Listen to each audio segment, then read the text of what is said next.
পৃথিবীর অন্য ধর্মগুলোর দিকে তাকালে আপনি দেখবেন মেয়েদের যে সমস্ত বিষয়গুলো ওরা নিজেদের সম্পত্তি থেকে এদের বঞ্চিত করার জন্য ওদের ধর্মীয় নিয়মে ঘোষণা দেয়, আর আমাদের ধর্মীয় নিয়মে আছে মেয়েকে তার সম্পত্তি না দিলে ওই বাবা ওই গার্জিয়ান জাহান্নামে যাবে। এত বড় কঠিন বাক্য পৃথিবীর অন্য কোন ধর্মে নেই। এখানে কত শরীক ফাঁকি দেওয়া মানুষ বসে আছে, অথচ হজ করে এসেছে। হজে যাওয়ার আগে ছেলের নামে ভালো ভালো জমিগুলো সম্পদগুলো লিখে দেয়, আর মেয়ের মাথায় হাত দিয়ে বলে মা তোর জন্য দোয়া করে দিলাম। যা, এটা নির্ভেজাল শয়তান। ওনার হজ কবুল হয়ে বাংলাদেশে আধা দূরের কথা জিদ্দার বিমানবন্দর পৌঁছাবে না।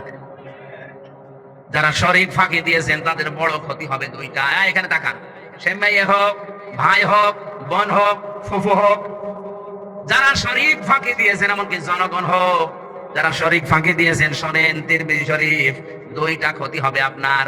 এক নম্বরে আপনার যখন থেকে শরীক ফাঁকি দিয়ে ফেলেছেন ওই দিন থেকে মরণ পর্যন্ত জীবনের কোন ইবাদত আপনার মাথার উপরে উঠবে না। দুই নম্বরে আপনি যখন মারা যাবেন ঈমান পাবেন না। নবীজি বলেন লোকটা বেঈমান হয়ে মারা যাবে। বলেন নাউজুবিল্লাহ।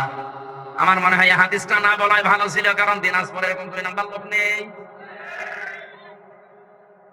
শরীক ফাঁকি দেওয়া মানুষ যদি থাকেন একটু দাঁড়িয়ে আমারে দেখান।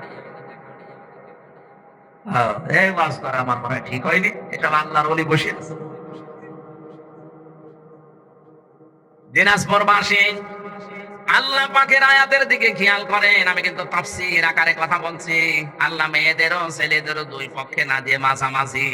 হে আদম, শুধু নিজে মন মতো খাবে, নিজে মন মতো ঘুরবে না, হবে না।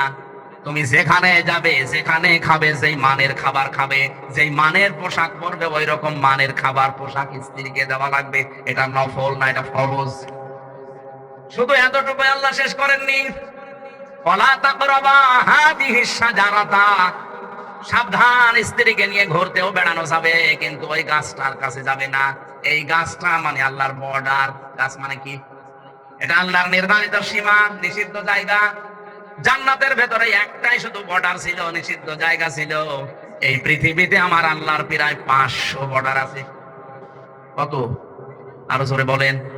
যারা ইমানদার দাবি করবে তারা যেন এই দুনিয়াতে এই 500 বর্ডারের ধারে কাছে না যায়। জান্নাতে একটা বর্ডার পার হয়ে গেলে আল্লাহ ঘোষণা দিয়েছিলেন, ওয়ালা তাকরাবা হাদিহিস শাজারাতা ফাতাকুনা মিনাস সালিমিন। যদি এই গাছের কাছে যাও, বর্ডার সীমারেখা অতিক্রম করো, বর্ডার ক্রস করো, এই নিষিদ্ধ জায়গায় যাও, তাহলে দুইজনে জালেম হয়ে যাবে। আয়াতের মূল শিক্ষা হচ্ছে স্ত্রীকে শুধু ঘরের ভেতরে বসিয়ে রাখবেন না, এইটা আয়াত বলে না। আয়াত বলেছে হাইতো সে তোমা, যাও বেড়াতে যাও। স্ত্রীকে নিয়ে আপনি বেড়াতে যাবেন, অনুষ্ঠানে যাবেন, কিন্তু সাবধান, যেই স্থানে গেলে, যে অনুষ্ঠানে গেলে আপনার নিজেরও বর্ডার থাকে না, আপনার বড় বর্ডার থাকে না। বর্ডার মানে এখানে পর্দা, বর্ডার মানে আরো জোরে, জান্নাতের ভেতরে বর্ডার মানে গন্ধম গাছ। আর পৃথিবীতে আমাদের জন্য বর্ডার আছে যেহেতু 500, এর ভেতরে একটা বর্ডারের নাম পর্দা। আসতে বলে, তাহলে এমন অনুষ্ঠানে যাওয়া যাবে না যেখানে গেলে নিজেরও পর্দা থাকে না, স্ত্রীরও পর্দা থাকে না। এরকম অনুষ্ঠানে যাওয়া যায় না। যদি আল্লাহর বর্ডার ক্রস করে, পর্দা লঙ্ঘন করে বেপর্দা হয়ে এভাবে যায় আর ওখানে আনন্দ ফুর্তি করে, বুঝতে হবে আল্লাহর ভাষায় দুইজনে জালেম হয়ে গেছে।